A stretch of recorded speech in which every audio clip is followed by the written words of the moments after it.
माऊली श्री स्वामी समर्थ. जय जय स्वामी समर्थ. श्री स्वामी लीलामृतसार अध्याय 15. श्री गणेशाय नमः. श्री स्वामी समर्थाय नमः. रामेश्वरापासून संचार करत स्वामी आले मोगलाईत. बीड जिल्हा राजूर गावात राहिले एका मठामध्ये. स्वामींच्या आगमनाने केवळ आला त्या मठाचा भाग्यकाळ. प्रयत्न करती चंदूलाल दिवान मठ मिळावा स्वामींना म्हणून. मग त्यांनी निजामाकडून मठास मिळविले 1000 वर्षासन. तेथे स्वामींचा महिमा वाढून लाल भारती समशिष्य झाले. राजूर ग्रामीची काही मंडळी आषाढी यात्रेस गेली पंढरी.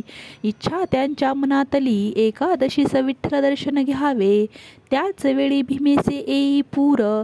तट सोडून वाहू लागले नीर. जिकडे तिकडे उदकांचा विस्तार. पाणी दिसे चोहीकडे. त्या पुराच्या उदकावरून स्वामी येताने पाहिले लोकांनी.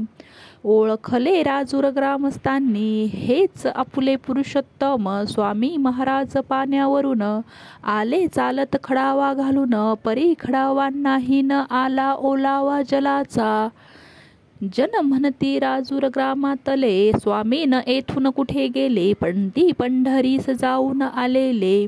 स्वामी देखिले पंढरपुरा. एकाएकी स्वामी समर्थ मठामधून गुप्त होत. एकच गोंधळ झाला मठात.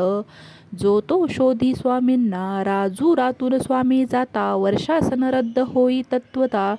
म्हणती स्वामींचे हयात पत्र आणता. देई वर्षासन पुनरपी.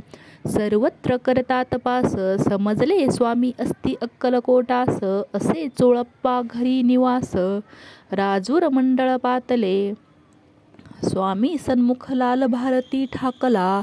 त्यांच्या चित्तवृत्ती बहरल्या. संयम योग कला शिकवली त्याला. महान उपदेश झाला. जन सांगती आपण गुप्त झाल्याने. आहात की नाही संशयाने. निजाम अधिकाऱ्यांनी वर्षासने जप्त केली असती हो. महाराजांनी त्या सांगितले. प्रज्ञापुरीचे मालोजी भोसले. त्यांना वृत्त सांगावे सगळे. दिले तर घ्यावे हयात पत्र. मग सर्वांनी विचार करूनी हयात पत्र दिले लिहुनी. ते हयात पत्र घेऊनी लाल भारती निघाले.